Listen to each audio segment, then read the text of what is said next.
is a beautiful 75-degree day in Southern California. The crowd filing into the Forum in Inglewood. Inside the Forum at the corner of Manchester and Prairie. Whether you're kicked back in the lounge or grinding in the film room, the block is always hot for the Lakers. The Los Angeles Lakers are the world champions of basketball. It's the Great Western Forum. Oh, chased down by James. Blocked by LeBron. The Magic, he pivots, a 360 turn. He's around one, he's around two. Magic to Green underneath. On the ball to Shaq, screen. A windmill. They're going crazy at the Fabulous Forum. Hosted by Anthony Irwin, Pete Zayas, and Jovan Buha. It's showtime.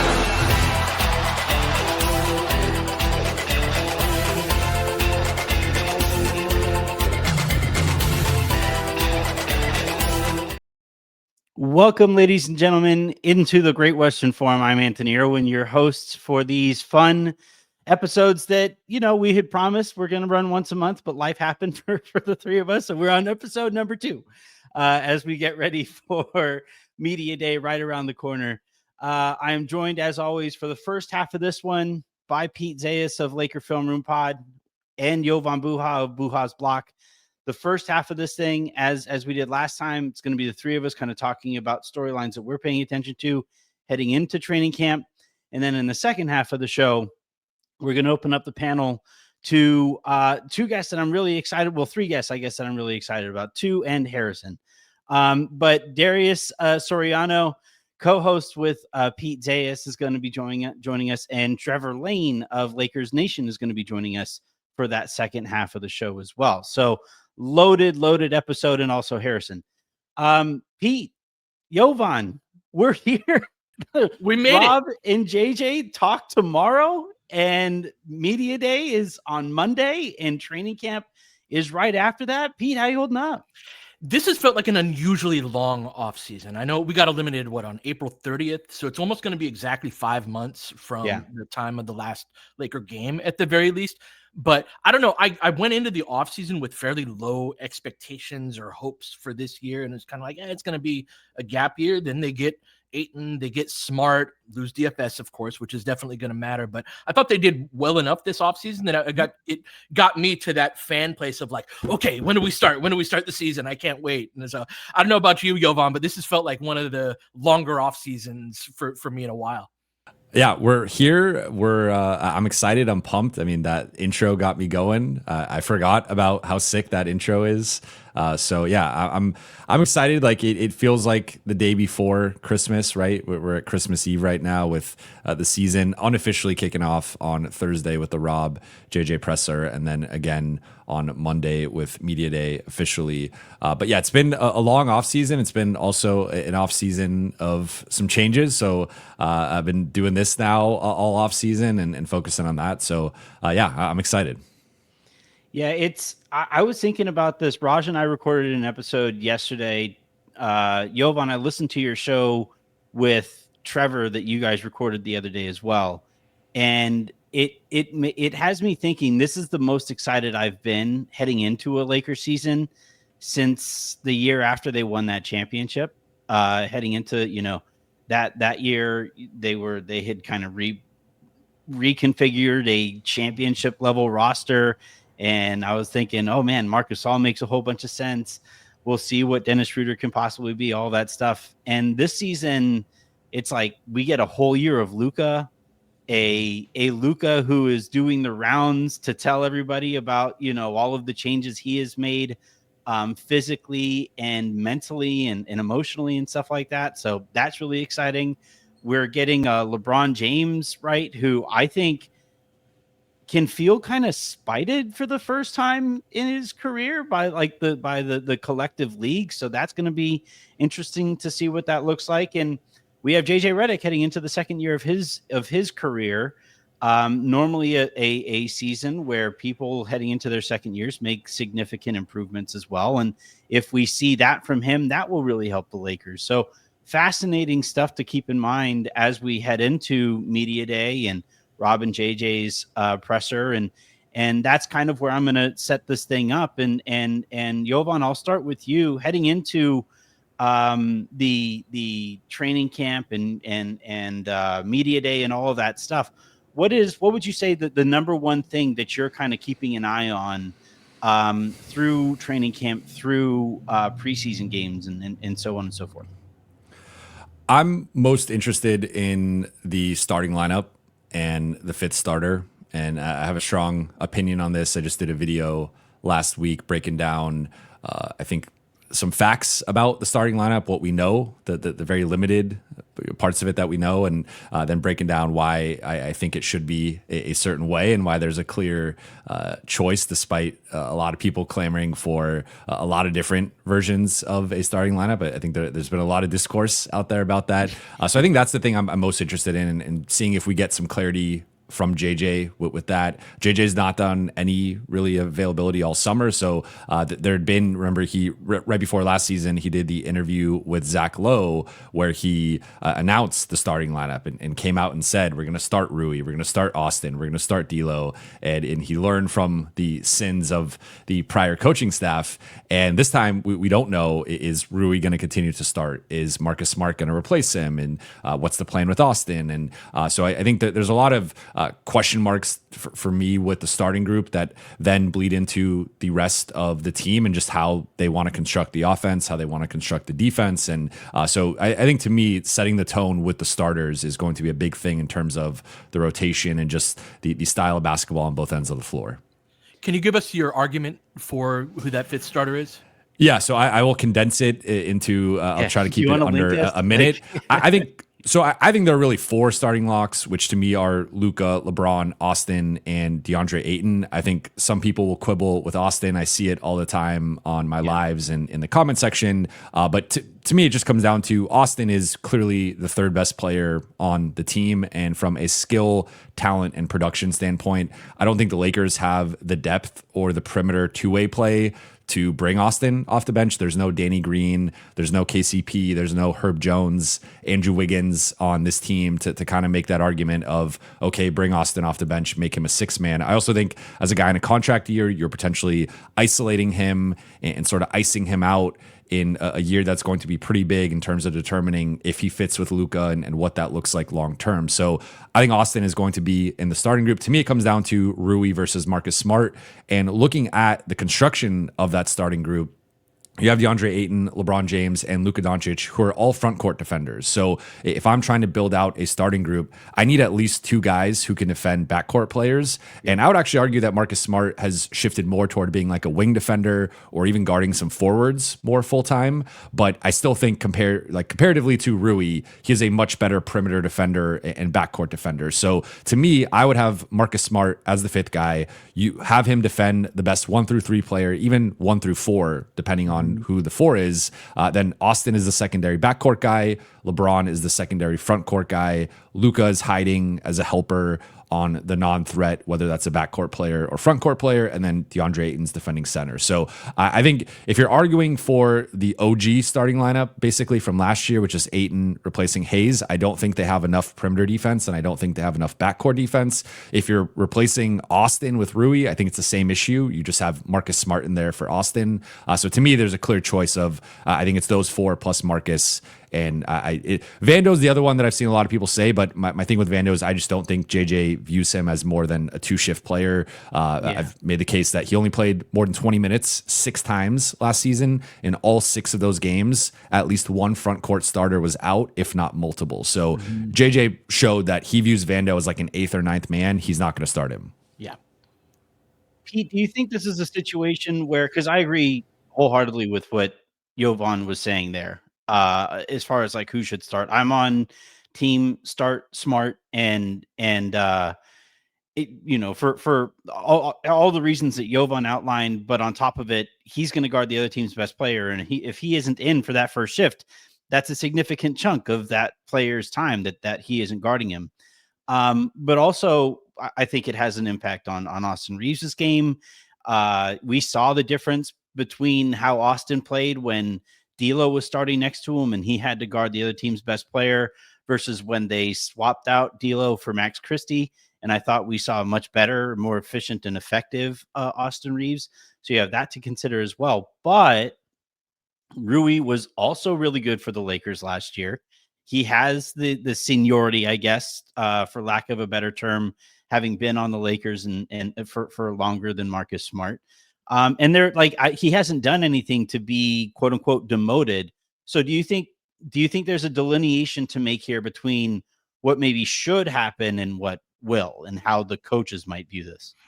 Yeah, although I pretty strongly agree with Jovan's argument with that, just Rui just does such a different job than Smart that it limits what you can do defensively overall with that starting group, which is going to play really at least 12 minutes a game. That's going to be your highest minute group. And if you have Rui starting with that group instead, you probably go off into the peel off switch type of defense that the Lakers ran a lot post AD last year, that we saw some of the limitations of that in the playoffs. And one of the, I think the league wide storylines in the playoffs was how much, especially the better teams, were switching their defensive coverages within the same game. And really, you've only got one card to play with that 5-man group. You can maybe come up with a zone here and there, but the point is that you have to kind of come up with junk defenses to get by that I think has a ceiling as well. And even to Jovan's point, like Smart is more of a I've been guarding up type of guy the last couple of years, that you could argue even with Smart in the fold that they might need another guard type of defender. Jovan, I would agree with that. And ideally, I think the starting lineup has that second defender in there, and it does look different. And that's ultimately, like, I think a longer term question of just the roster construction and how they want to build the team around Luka moving forward.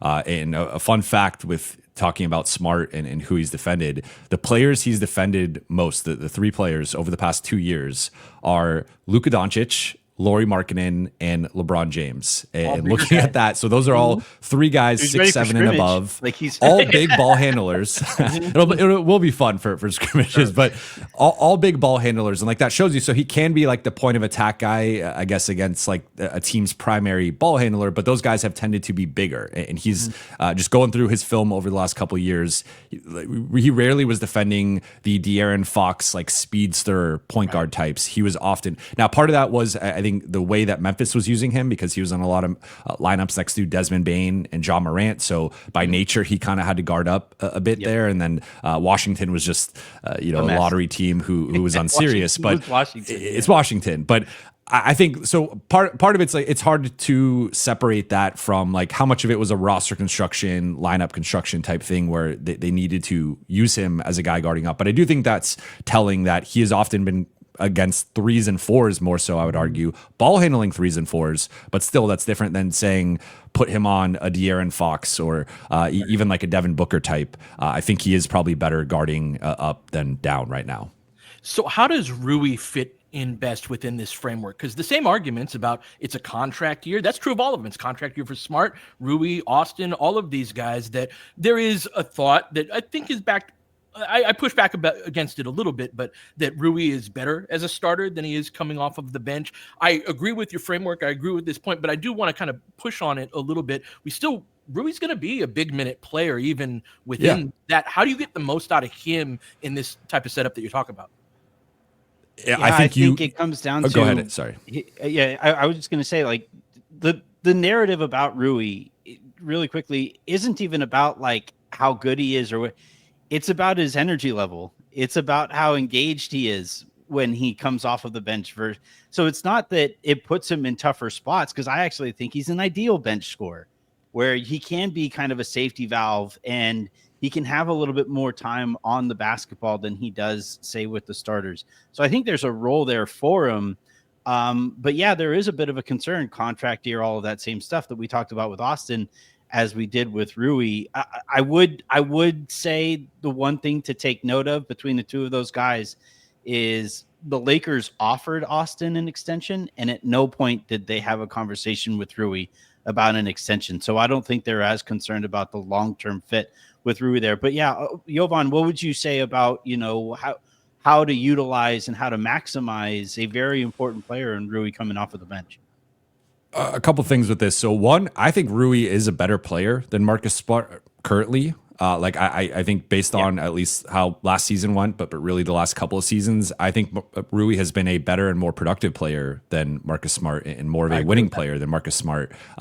Now, again, we're talking about defensive roles here, so it's just again, I think there's way more duplication in just overlap with Rui and Luka and LeBron defensively than Rui and Marcus Smart defensively. So I think this is more about a role fit than anything with the starting group. And like offensively, I think the Rui fit is much better because he is more of an off-ball player. Marcus Smart has been a guy who has been more of an on-ball player, and I think one of my things that I continue to say whenever I talk about Marcus Smart is I think he's going to drive fans crazy with his shot selection. This is a guy who will take pull-up threes in transition. He will look off LeBron and Luka. He was looking off Jason Tatum and Jaylen Brown in Eastern Conference Finals games. Like this is a guy who does not care who's on the floor. He's an irrational confidence guy who like will take big shots, and sometimes he'll make them, but I think more often than not, honestly, probably miss. But again, so I think this is more of a role thing. With Rui, though, I will note that like I've been in the locker room and on the road and had conversations with various people about this. Like Rui likes to start. Rui prefers to start, and the Lakers have felt that you look at the splits and just in knowing Rui's temperament, Rui tends to perform better as a starter and someone who's playing more. So I think that is something that you have to weigh. At the same time, I think the peak version of this team likely features a reinvigorated Marcus Smart who's defending like the Boston level of Marcus Smart. And to get that player, you maybe have to start him. Like I think Marcus Smart is a guy who's also accustomed to starting and expects a certain role. So in terms of Rui maximizing him, I think you make him the sixth man. I think you stagger him and LeBron, and that eliminates some of that overlap and duplication. And you make sure you're running certain actions and sets to get Rui involved. And whether that's him punishing a mismatch or whether that's him, pick and pop. We saw a lot of pick and pop with him and Luka. I think that's something you can go to with certain second unit groups. Like you still play him 26, 28, 30 plus minutes a night. And potentially he closes in some matchups depending on the opponent. But I think if you feature him and run more plays for, or a play every couple minutes for him, I think that's where you kind of dangle the carrot of like, hey, you're actually going to put up similar numbers, maybe even better numbers coming off the bench. But this is just what's best for the team in how we construct our defense. Yeah, I'm the other part of this too that I'm really kind of curious about. And this might be a separate topic for another day, but I've thought a lot, Pete, about how many expiring contracts that the Lakers have and how many prove-it deals that the Lakers have. And for a second-year coach in JJ Redick to kind of juggle all of that at the same time. We've already talked about Austin. We've already talked about Rui. DeAndre Ayton, Marcus Smart, both on prove-it deals. Maxi Kleber, Gabe Vincent, they're playing to continue to prove that they belong in the NBA. Are you at all concerned about how many prove-it deals there are here? Yes, I am. I do think that there's going to be, Jovan was just saying, I've talked to Rui. Rui prefers to start. And what player doesn't? I mean, some guys like to come off of the bench, but vast majority of guys would prefer to start and catch that rhythm. That's what they've been doing all of their lives. And so they've got 6 guys that are, I think, have a legit case to start. They've got several others, like you said, that are at the very least would want to roll and the ability to show that, hey, I deserve another contract and not just at the vet minimum. That is absolutely going to be one of the things that Redick has to measure. And I think that I didn't even mention LeBron. LeBron's on an expiring. Right. And LeBron, that's one of the, you would ask sort of like dark horse type of storylines. I feel like there's a conversion happening from it being LeBron's team to Luka's team, that there's no like set date on it happening or no set event, but it is sort of a like, it happened February 1st. Yeah, probably. Sure. But the actual, like, what does that mean? I guess that's what I'm saying is, what does that look like? What does that mean? We saw Luka recruiting free agents over the course of this summer. The reason I bring that up is because I felt this Lakers team, much like most teams with their superstars, have always sort of followed the energy level on a night-to-night basis of LeBron from I'm going to be up. And there you can tell in warm-up sometimes that LeBron's freaking windmilling stuff. All right, it's one of those nights, right? That everybody goes, okay, they get sort of energized by that. And I think it's eminently unfair to ask a guy at his age to be the guy who carries the team energy-wise, that can only be replaced by your best player. And so what does that look like for a Luka that's healthy physically, that's healthy mentally? There's that whole sort of, we're starting from this idea of Luka, it being Luka's team, which was not the case last year, that it provides you just a different foundation to build off of. So I'm just curious what that ends up looking like. Yeah, I mean, all summer I've been saying and repeating this point that LeBron and Luka were in touch really early in the summer, and and they'd spoken about the ways that they can further maximize this opportunity together. So it was funny while all of the LeBron noise was going on, I just kept on saying I don't think he's going anywhere. But anyway, the LeBron aspect of this and that energy level, it was pretty clear last year, not just from a strategic standpoint. There was the your turn, my turn element of LeBron and Luka playing together. And I think there's value in that to a certain extent. I actually liked some of the looks where LeBron was on the weak side while Luka was operating on the strong side, and how the defense just was really reluctant to completely move off of one or the other. But from a locker room standpoint, from a culture standpoint, it felt like it was your turn, my turn in terms of leadership and not wanting to step on toes. And that's going to be something in training camp that's going to be really interesting and really important to pay close attention to as well here. I also really want to quickly hit before we segue over to the second half of this show and we open this thing up to the panel. Rob Pelinka and JJ Redick are set to talk tomorrow or today by the time this actually airs. And it's been really quiet from both of them this summer. JJ Redick didn't I totally anticipated him doing some kind of a sideline interview with ESPN at Summer League. Didn't get that. I don't believe we got that from Rob Pelinka either. From Summer League, I don't think so. I think the Lakers as an organization basically skipped the first weekend of in terms of from management standpoint, that first weekend of Summer League. So it's been a very quiet summer from that perspective. Jovan, you're I believe going to be in the building for that presser. What are you anticipating? What are you looking to hear from both of them heading into this this presser? I'd love to hear from JJ what he learned after reflecting over the last few months just on his rookie season, and if there's anything he would do differently or just any newfound perspective on both his coaching style, but also his basketball philosophy. And one of the points I've made continually all summer has just been, I felt like he had this malleability with the things that he didn't necessarily believe in strongly, but with the things that he strongly believed in, he did not have that same malleability. Yeah. And I think at times it felt like he was coaching for more the roster that he wanted rather than the roster that he had. And that I've made this point before, but he wants to coach the 2024 Celtics. He wants 5 shooters out there who can switch across all 5 positions, and that's not the roster that he has. And so at times he was able to tap into some of those things, especially post Luka. You saw the 3-point rate really skyrocket, and they became, I think, more of a modern, analytically friendly offense, let's say.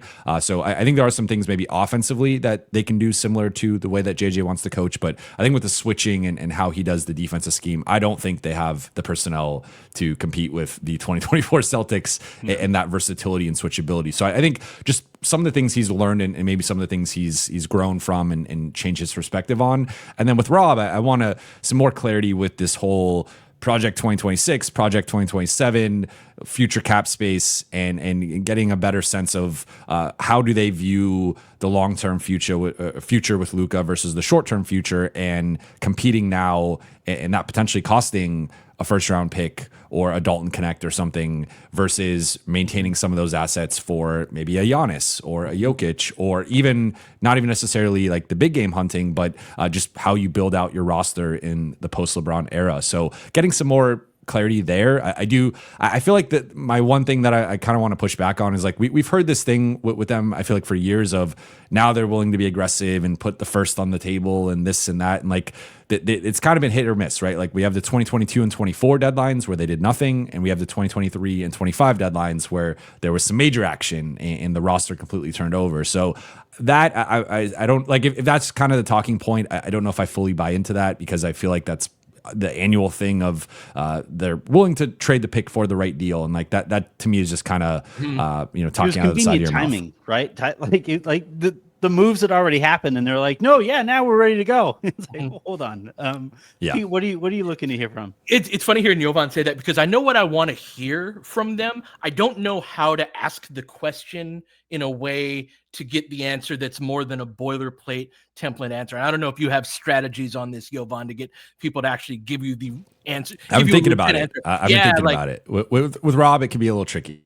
For sure. And so, yeah, I want to know sort of I think from Rob's perspective, the team is starting to transition from keeping the powder dry, maximize optionality, try to land a superstar like Luka Doncic that they've done all of those things. But I think it's transitioning from that to like, okay, now you have to do something with those options. You have to make a choice and commit to it and go in a certain path that I don't really trust him really or the front office to make the right decisions on that. But I do think that I want to know more about kind of where his head is at in that respect.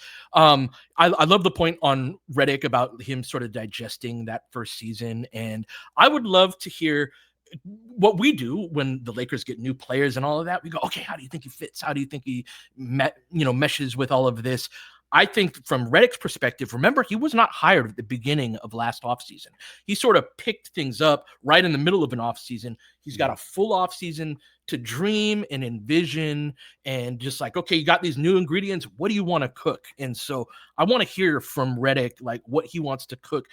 Not any predictions, or doesn't have to beat his chest or anything like that, but just I think we are this. And it's interesting, Jovan, hearing your observation, because that's a point of pride of his, is I coach the team that I have. This is the thing he's explicitly said, rather than the team that I want. And so how much does that match up to the players that he actually has? How much of it is, because it's so funny hearing you come up with that, Jovan, about the 2024 Celtics. I've had the exact same thought in terms of style of play, and the Lakers do not have stylistically even those type of players that, and even we want to bump up our 3-point rate and all that. They were like, what, 12th, 15th with Luka once after we got Luka. Like, it wasn't very good. So after you had all of that time to digest and all of that, what do you dream of? What do you envision? What do you want to hear from him, Anthony? I don't really have very high expectations going into these things. I think these guys are really good talkers, and they're very good at, saying stuff without saying stuff, or not saying stuff while saying stuff.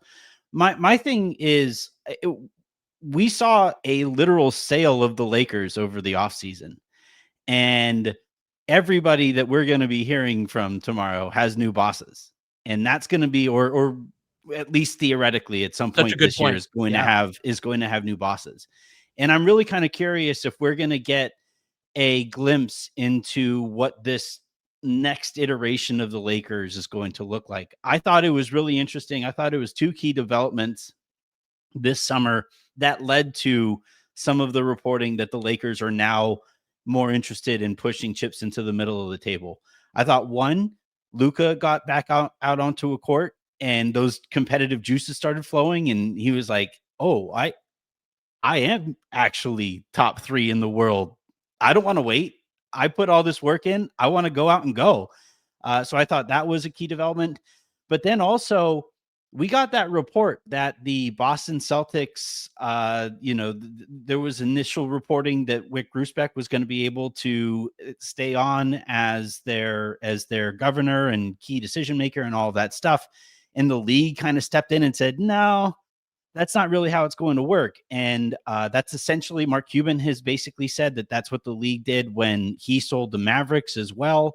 And when we got that timing of the report that the Lakers are, they saw what they wanted to see from Luka, and it's like, I don't see how him playing against Portugal changes anything in that regard. Like, you should know that Luka's pretty good at basketball.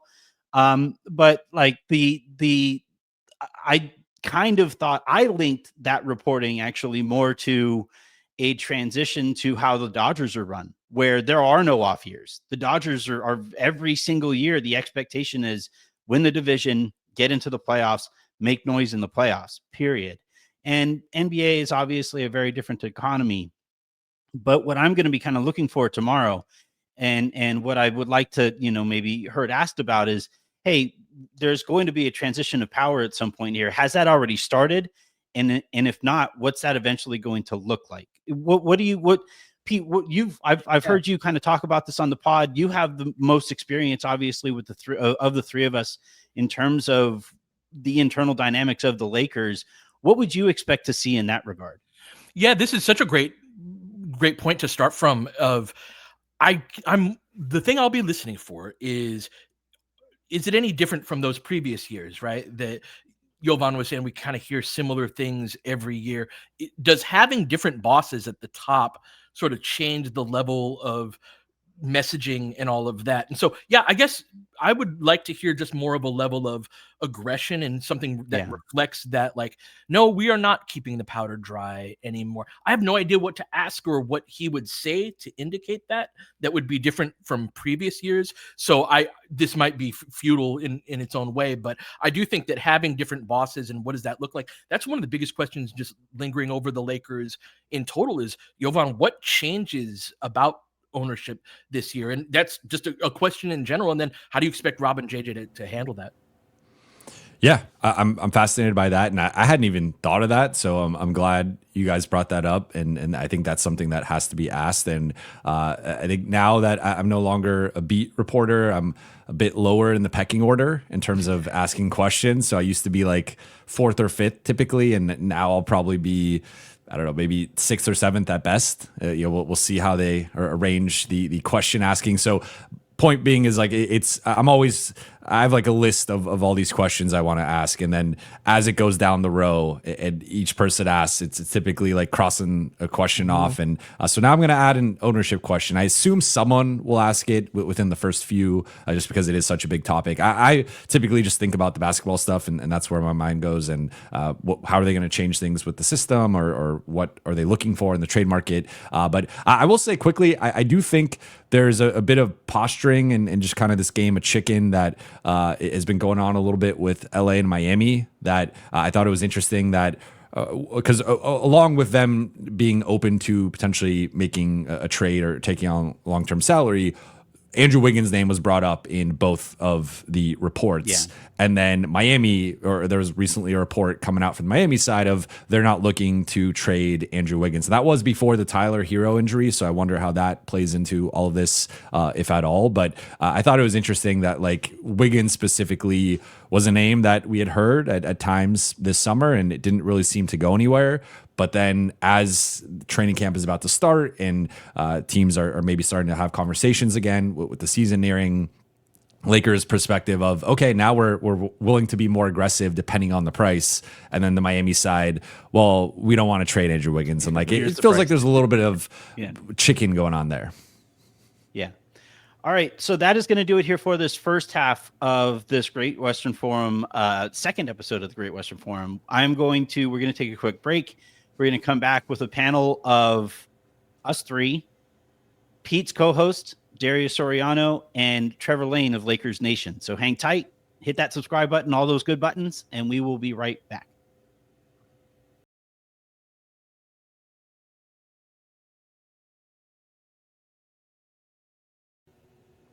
Welcome back, everybody, here to the Great Western Forum podcast. I'm Anthony Irwin, joined by our full panel now. Unfortunately, we didn't have room for Harrison, so Harrison next time. But we are joined now by Trevor Lane of Lakers Nation and Darius Soriano, Pete's co-host over there at Laker Film Room. Darius, I want to start here with you because I was laughing about this. One could argue none of this would have happened if you wouldn't have answered the 57 emails I sent to you about writing at Forum Blue and Gold way back in the day. So the onus the onus to me having a platform is all rests on your shoulders, Darius. My mentions are going to go crazy. So it's your fault. But no, thank you very much, Darius, for hopping on here. Trevor, how are you holding up? You ready? I just told the guys in the previous segment, this is the most excited I've been about a Lakers season in a minute. Oh, I'm always excited about a Lakers season, but I'm especially excited about this upcoming season. I can't wait for them to get back out on the floor. Finally, I'm done with summer. Let's move on. Let's get into actual Lakers basketball. I'm thrilled. I can't wait, especially after we got that appetizer of Eurobasket, seeing how good Luka looked. Oh man, I can't wait to see him out there on the court in purple and gold, the slim version of Luka Doncic out there. It's going to be a lot of fun. Yeah, I'm right there with you. That little tease, right? It was like it's like you go out to a nice dinner and the appetizer comes out and then it takes too long for the entree to come out afterward. You're like, damn, if that was the appetizer, I can't wait for the actual thing. In the first segment, we talked a lot about storylines that we're going to be paying attention to heading into training camp. And the main one that I think we spent the most time on was the starting lineup. And, Pete, Jovan, and we were all pretty much aligned on Marcus Smart starting and joining LeBron, Luka, Ayton, and Austin.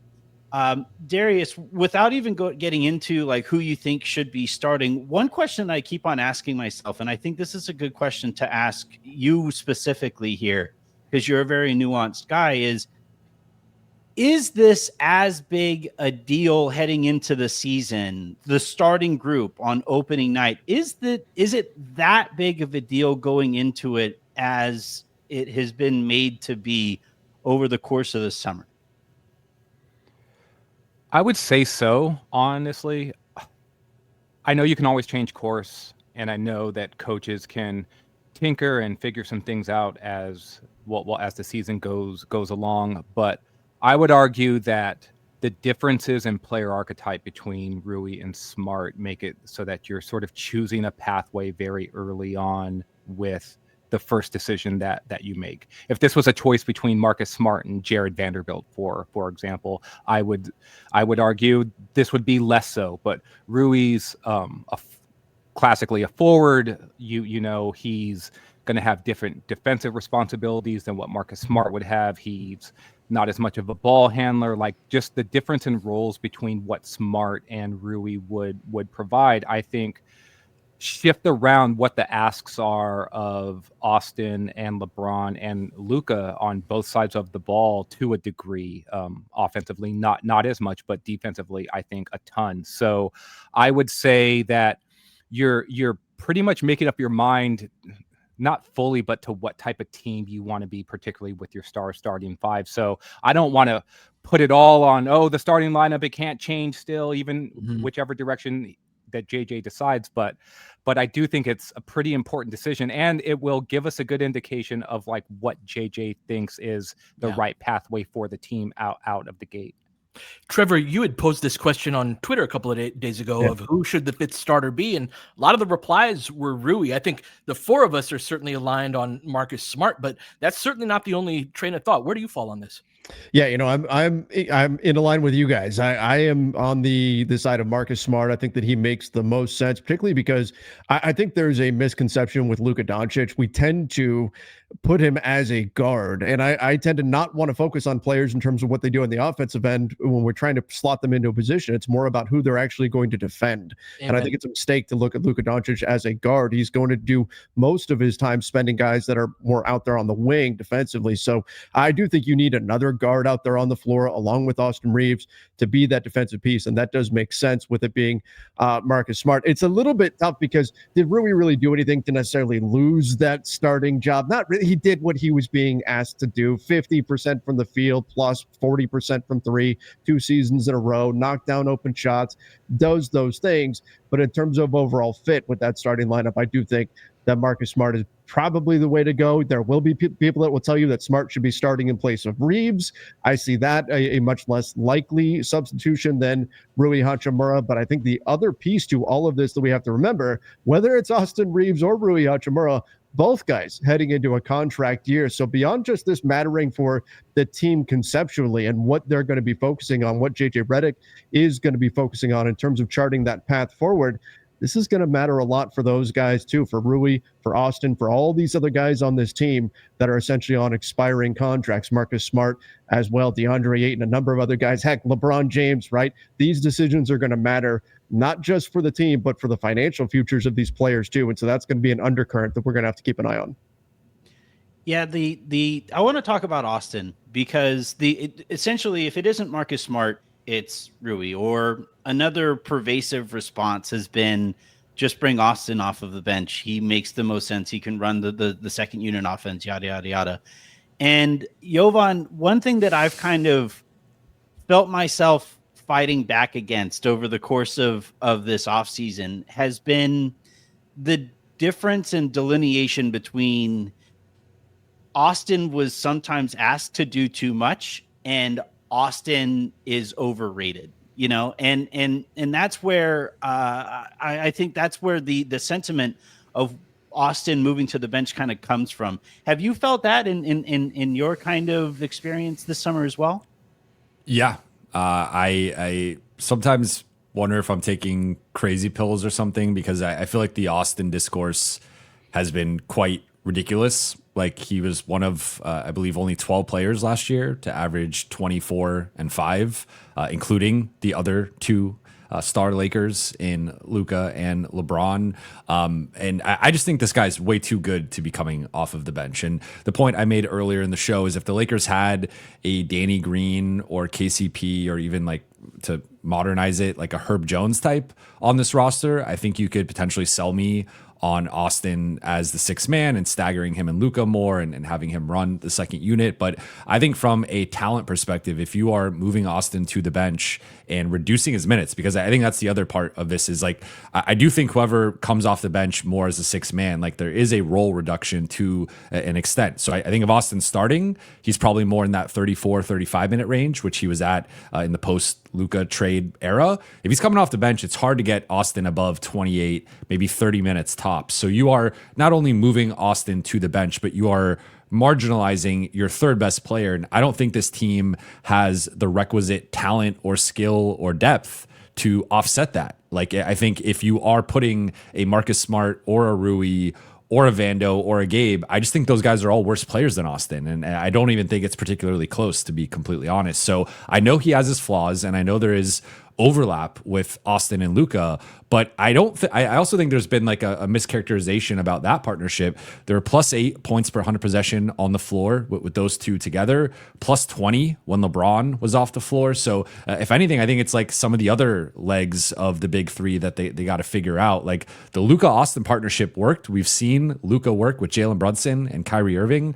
Not to say Austin's on that level, but I think he can do some of the things that those guys did. And I think he's bigger and better defensively than either Kyrie or Jalen Brunson. So I think there is a path here to this being a long-term partnership and this working. I would like to see it over the course of an 82-game season. And if Austin struggles next to Luka and it doesn't work, then I will change my tune later in the season. But for now, I think it worked last year. I don't think this is the reason why the Lakers lost in round one. He did not have a good series, but I also think even that has been a little overblown as to how much he struggled against Minnesota. He was also dealing with an injury. So, yeah, I think that the Austin discourse has just completely gone off the rails. Can I say I love Marcus Smart as a backcourt partner for Austin? He's very close to what I would like next to him. I think the type of guys that Smart can't really guard as much anymore. Jovan was saying in the first segment about those speedsters that's what Austin does best on the defensive end, is as a chaser, as a guy who can be a help defender, but can really be your main perimeter guy. That doesn't mean he's going to win a foot race with De'Aaron Fox or anything like that. But I do think that physical, because the ways teams can attack Trevor Austin is to go right at his chest type of thing, that if it's D'Angelo Russell next to him, as we were at this time last season, that's kind of a shared weakness, right? And so I really like that combination. What do you think about that duo? I do like that. I think there is a natural synergy with Marcus Smart and Austin Reeves together. I think Luka has talked about learning a little bit defensively from Marcus Smart. He had that comment earlier in the season. I think there will be that natural growth by putting a guy like Austin, who occasionally you can see get caught out of position defensively. Marcus Smart can be a stabilizer in that sense, but also just giving you that guy that's got that more physical presence defensively next to Austin. I think that he is a really, really good fit together in that backcourt. I do have a little bit of concern when we talk about, Rui Hachimura, not a great rebounder, but a better rebounder than Marcus Smart. There is it's going to put a lot if you do go to that Smart and Austin backcourt with Luka, LeBron, and Ayton. And Luka can certainly rebound. LeBron can rebound. Ayton can rebound, but it's going to put a lot on those guys to really rebound the basketball. Maybe an area of weakness last season for the Lakers. So you do take a little bit of a step back there. But overall, in terms of your perimeter defense, I like having a guy like Marcus Smart next to Austin. It's the same conversation we were having with D'Angelo Russell and Austin as a duo together. So I think it would be a positive move to go in that direction with Smart for all the reasons you listed and more. Gary, go ahead. Can I just add too, just really quickly, that the rebounding point, I would say that the Lakers are much better positioned to be a good rebounding team with Ayton, LeBron, Luka, and even Austin in the mix there. And so that's not to say that Rui as a forward is not a better rebounder than these guards that we're talking about. But from a positional standpoint, I would argue that Austin's probably a better positional rebounder from the guard spot than Rui is from the forward spot. And I like playing physical guards or bigger guards in general. Smart's not necessarily tall, but he is stout and strong. He's a fire hydrant. Yeah. And he's going to be physical. He's going to box out. He's going to crash down and sandwich some. And it's going to be helpful, I think, for the team rebounding environment in general. And so I'm with Pete and everyone here. Really, I do see a natural synergy between Smart and Austin. And I'd love to see them get minutes together, even outside of the starting group. Yeah. One point, Pete, that you have made over the course of the summer that I loved was how unique it is that the Lakers have basically an elite engine for the offense on the court at all times, basically, and then sometimes multiple elite engines between Luka and LeBron. I think you could kind of sort of do the same thing as far as attack dogs defensively, where if you start Marcus Smart, you can have him sub out, and then Jared Vanderbilt can come into the game, and he can kind of run around and be the Tasmanian devil, in those lineups as well. If you don't start Smart, now you're talking about trying to mathematically make that work defensively too with those two guys, and I think that gets kind of tricky. What do you think about that defensive approach? Yeah, I think that one of the things, we can always start on the starters and not go past that. But if you have a starting lineup that you like, you can also have a secondary effect of, but this leads me to, with 3 minutes left in the first quarter, I've got Marcus Smart and Vando on the floor at the same time. And last year it's also Trey Jemison and Luka. Good luck, sir. Make it happen. Score us some points, right? And so the way that you can kind of starts eating. Yeah. So like mapping out balanced lineups, not just for the first 6 minutes of each half, but throughout I'm very much aligned with that I think that's another knockoff effect of starting Smart instead of Rui, is I think you can have more balance. Darius, I want to go back to the point that you made. You honestly kind of surprised me with the notion of how important it is to get this starting gig or starting group right from the get-go. I agree with you 100%. That if you don't, now all of a sudden you're playing from behind, and the Lakers' schedule kind of broke for them in a sense that, like, they can start the season with some real positive momentum. And if you do kind of hammer out your culture and your identity by nailing this starting group right from the get-go, that does present you a real opportunity. In a season, by the way, where, the front office is still debating, to what extent they're going to go all in and what that would even look like and stuff like that. With this starting group and this training camp and stuff, are there any kind of storylines or reporting or headlines that could come from this that you were kind of specifically looking for that would help get the Lakers off to the kind of start that I think we all agree they need to get off to, given the way that the schedule is starting?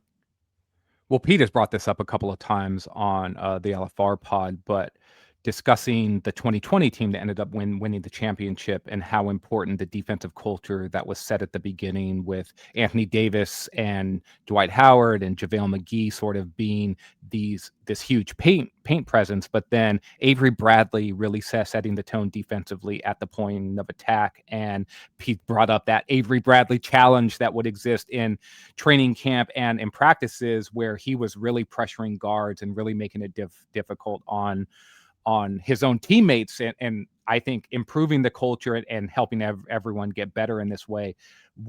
If we're looking for like a micro storyline in relation to the starting lineup, I'm very interested to see if a player like Marcus Smart and to a certain degree Jared Vanderbilt and even Adu Thiero, what defensive intensity on the perimeter looks like early in training camp and helping to establish an identity for the team where let's be honest, I think almost everyone that I've talked to and heard talk about the Lakers envision their pathway to success being on the offensive side of the ball. And can they be a top five offense, a top 3 offense? Can they be the best offense in the league? But if they're truly going to contend for a championship, yeah, there's a formula where they can be second on offense and 12th or 14th or 15th on defense and make a deep run in the playoffs. I find it very difficult to envision them winning a championship with essentially a league average defense. And I think that if they're going to surprise on that end of the floor, it's going to start early in camp. It's going to start with ideas like, hey, Marcus Smart's in the best shape that he's been in 3 seasons, or he looks healthier than he's been in multiple seasons. And I think that it's these sorts of ideas where early on in camp, I'm looking for reporting around like defensive intensity and what the team looks like on that side of the ball. Cause I think all of our minds go to JJ Redick offense. But I thought one of the things that he did best last season was try to find defensive solutions for a team that was challenged on that side of the ball. And I could argue that offensively, maybe I would have liked to have seen more creativity and have them make more inroads on that side of the ball than they did, considering the talent that they had. So for me, an early camp storyline that I'd be very interested in hearing positive things about is where they are defensively. Jovan, I'm struck. We are now about 50 minutes into this training camp preview thing, and we've hardly mentioned LeBron at all. It's been a lot of Luka. It's been a lot of JJ. It's been what are you kind of looking for? Like the thought crossed my mind. I don't think this is actually going to happen. It's like a 0.00001% chance. But like media day, LeBron kind of pulls everybody aside and is like, all right, this is going to be it. Like, but at the end of the day, though, he is so used to being the center of the universe, and this is going to be the first full season where that isn't going to be the case organizationally. What are you kind of looking for, expecting from LeBron? I'm interested, just like everybody else, about what he has to say about his basketball future and maybe clarifying the statement that was released after he opted in. I think there was kind of like they released a statement, there was the reaction, and then there was sort of it felt like on their end, like, why is everybody talking about this? Like we opted in, like there's nothing to really talk about. And it's like, well, people don't typically release these types of statements when they you didn't have to release a statement, right? So that was a choice. So I would like to know like kind of where his mind is at with the roster and the changes. Obviously, going back, like he wasn't really active in terms of recruiting guys, or at least that was the reporting or some of the comments that were made around the time. Even directly asking players, hey, did LeBron reach out to you? Did he try to pitch you on joining the team? And everyone to a man said no. So he did take the one picture with everybody at Summer League, but like I'd like to know just where he's at mentally with this roster, how competitive he thinks they can actually be, some of the communication with Luka this summer, and what they talked about and what their vision is for what this team could be this season. So I would like to just get more clarity from LeBron. I don't know how much clarity we're actually going to get on media day, but if LeBron wants more attention or to be in the discourse more, he will say some things that will inevitably lead to him being in the discourse. So I do expect it to be an eventful media day on Monday. It's going to be so interesting. It's just, Harrison has made the point that the only child thing with LeBron, where it's just sometimes he's just not used to not being the center of everybody's attention. And part of that is because he's been so freaking good at basketball for so long that he's had to be the center of everybody's attention. Trevor, I'm going to lean on, Lakers Nation has the biggest and loudest comment sections of any of our platforms here. And this is where I've been struck by the conversation about Austin, and I've been struck by the conversation about LeBron this summer. And with LeBron, it's been so weird to have Lakers fans, so many of them, say like, oh, you didn't take a pay cut. We found out, by the way, that it's probably for the best that he didn't take a pay cut based on what's going on with the Clippers. But like, you didn't take a pay cut and you opted in and you made this comment and you did all this stuff. Stop whining. You've been asking for this, that, and the other. You wanted Russell Westbrook. I've been struck by how many Lakers fans have been basically kind of sort of done with LeBron. And I don't get it. He's coming off of an incredible season and he's going to be really, really good this year, I think. But what have you kind of experienced there with LeBron James and his future with the Lakers?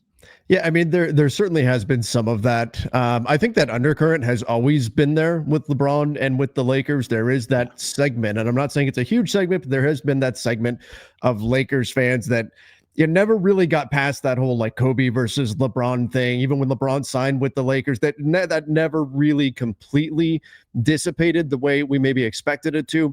So, and as polarizing as LeBron can be, he's always going to have his detractors. And if there's an opportunity where they can jump in and say something negative about him, they will. In terms of building out a roster, in terms of is he worth his salary? I keep going back to 6th in MVP voting, second team All NBA. I think he's at worst one of the top 10 players in the league. If you ask just about anybody, even the most ardent LeBron detractor will say that he's worth what, top 15 in the league, right? Even if we're saying he got a little bit of a longevity bump or something in getting second team All NBA.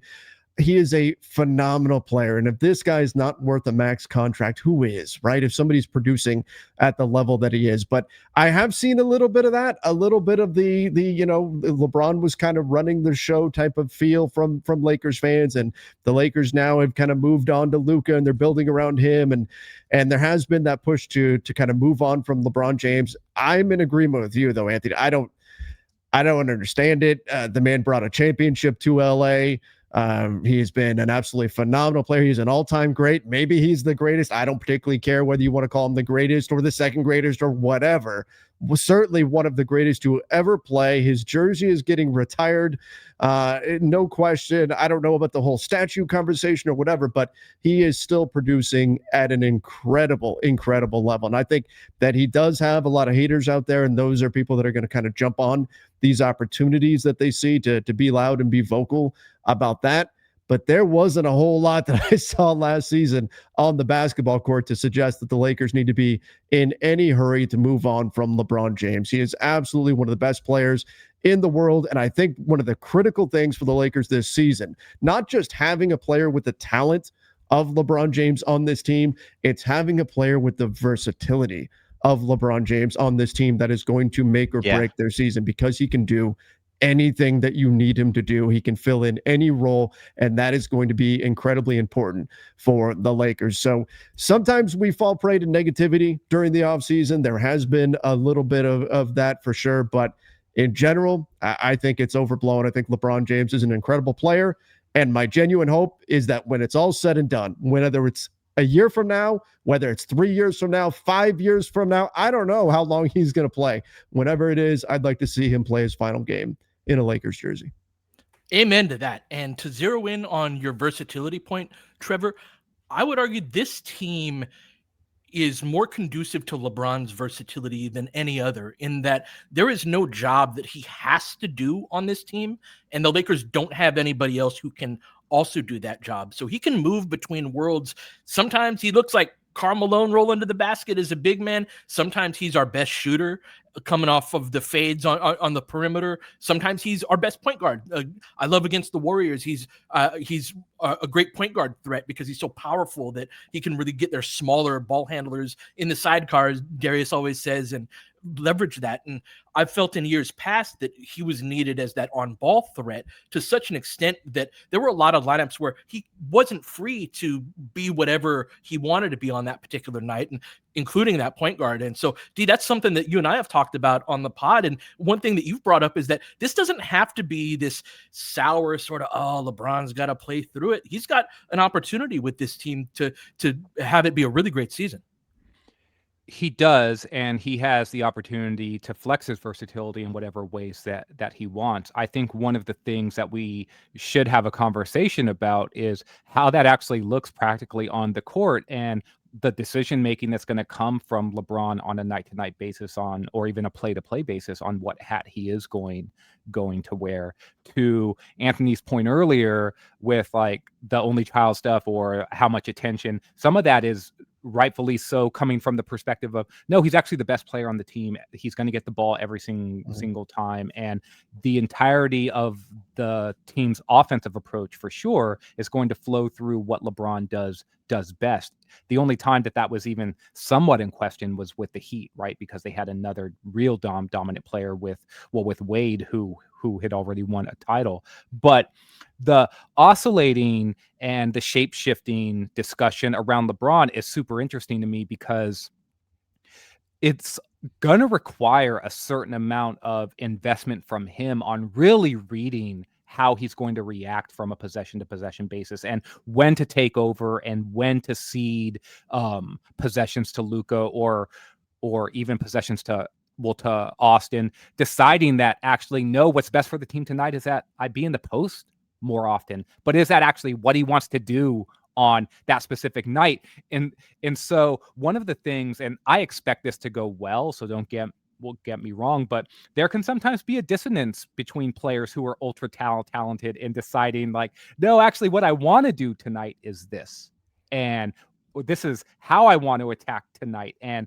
if the game calls for something else, well, well, like, I'm a great player and I'm going to shift the game in my direction. Again, I don't think LeBron has been guilty of this too often during his entire career, to say nothing of his Lakers career. But I will say there were possessions at times with Anthony Davis and LeBron where I thought, hey, maybe it's time to get AD a touch, but instead it's LeBron at the top of the floor and AD is in the corner and they're not even running pick and roll. And so to move that forward to an age 41 season, and he's 23 years deep, and there's Luka Doncic, and here's Austin Reeves, and here is DeAndre Ayton, like feeling all of that stuff out. I just don't want to act as though it's just a given that things are going to go smoothly as well. And I think that speaks to Jovan's point from earlier. Some of the on-off numbers or two-player, three-man lineup group stuff between Luka, LeBron, and Austin, I think that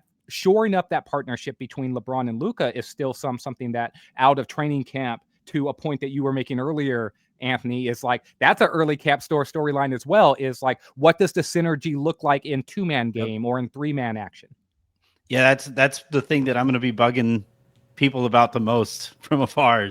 What's the offense look like with Luka and LeBron? Are they running anything? Are they, is there anything, Pete, that you're expecting? And like, do you think we'll get any clarity on the Luka LeBron tandem early, or do you think that's more of a slow cook? I think that's going to be more of a slow cook.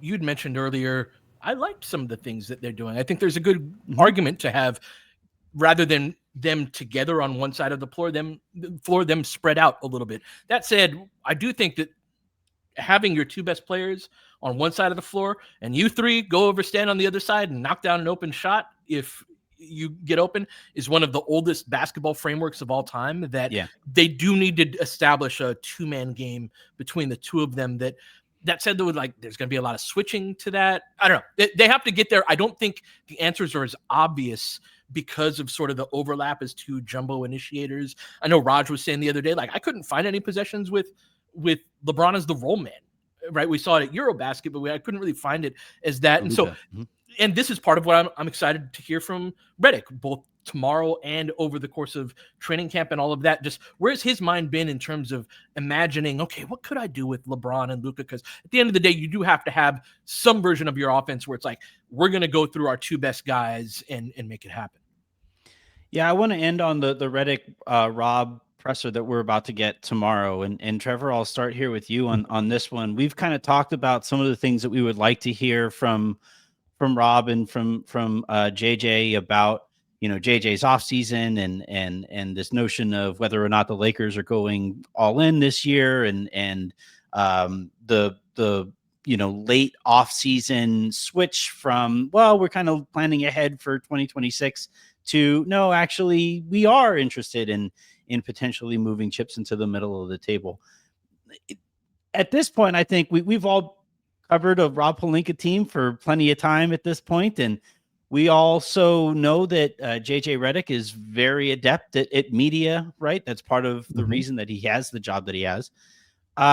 Is there anything that you think is realistic to expect from tomorrow's press conference? You know, like you said, JJ is very adept at winning press conferences. We know that's something that's been important to the Lakers. My hope is that we do get some kind of a parable from Rob. That would obviously always be a welcome optionality. Every time you hear optionality. I would love to get something along those lines. But no, you know what I really want to find out, because we haven't heard much from JJ this summer. I really want to find out, now that JJ's had an opportunity to like really marinate on the idea of this is a team with Luka on it, with LeBron on it. What are some of his initial concepts? Because this is, you know, Rob used the analogy of we're building the plane while it's in the air. Suddenly, you know, hey, February, boom, guess what? Hey, Luka's on your team. That's a very difficult thing for any coach to navigate mid-season like that, let alone a first-year head coach. So that was the second iteration of the team. Like there was already a shift in identity before Luka got there. Yeah, exactly. That's insanely difficult to have to grapple with. So what does JJ conceptually think about this team? And I'm not expecting him to lay out all of his plans. Obviously, he's not going to do that. But I want to get whatever glimpses we can into what his initial thoughts are in terms of getting Luka and LeBron on the same page. How do you maximize both of them? What is that going to look like? I am hoping that we get just a peek into what JJ's thoughts are now that he's had a whole summer. I'm imagining that JJ has been locked in his basement all summer, just looking at film and everything. I want to know, what is that all turn into at this point? I'm hoping we get some glimpses of that. Yeah, I want a big picture. Like, what is this team going to be? What do you want this team to be? Yeah. I mean, seeing as he, according to Rob Pelinka, spontaneously combusted into strategic creativity when they drafted Dalton, right? You would think that, like, all right, now you have this opportunity with LeBron and Luka. Darius, what are you kind of expecting from the presser there and from Rob and JJ? One of the things that we talked about at the end of the first segment was this thing, the sale hanging over the organization here moving forward, and the potential implications of that whenever it is finalized as well. Is there anything on that front that you're paying, extra close attention to? I'd be interested to hear if they're going to comment at all about that until it's finalized. If they do comment, then I would love to hear how they envision, or what their ask would be around, like, how they can best leverage the new resources potentially that are available to them. But beyond that, I don't necessarily expect like Rob and JJ to dive too much into that. The North Star of the organization doesn't necessarily change with an ownership sale like this. The Lakers have always tried to position themselves as a team that's in the hunt for a championship, and if they're not directly in the hunt, then building towards that idea and really seeking that out.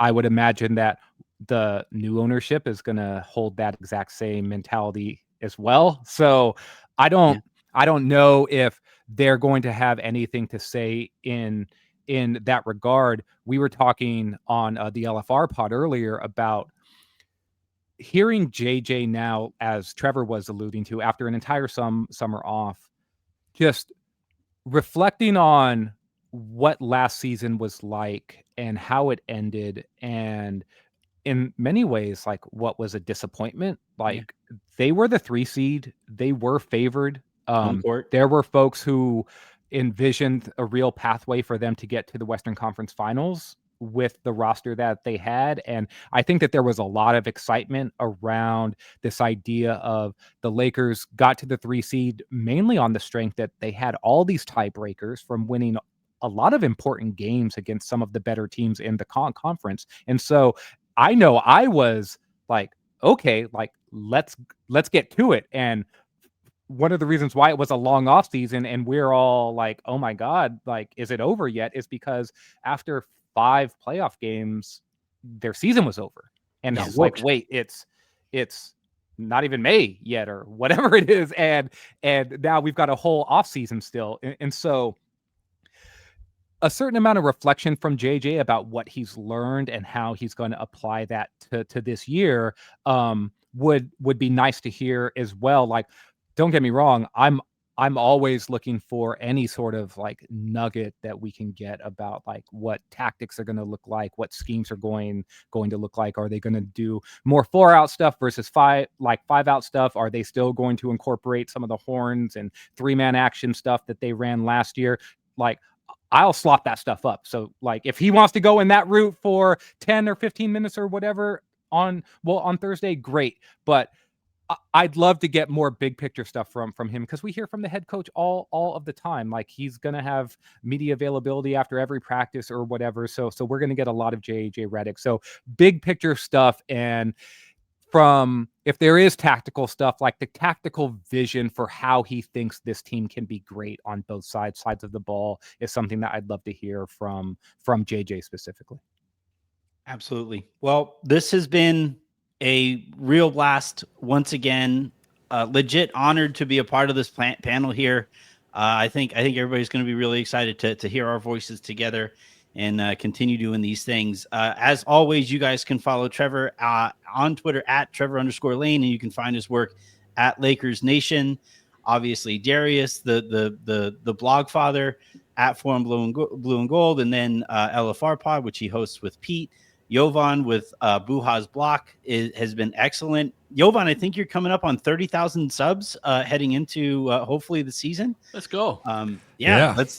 Let's get all the way there. Let's get you across that finish line, and then you can follow my stuff at Anthony Irwin LA and on the Lakers Lounge. So until the next time we all get together, which will be next month when we are previewing the season in full.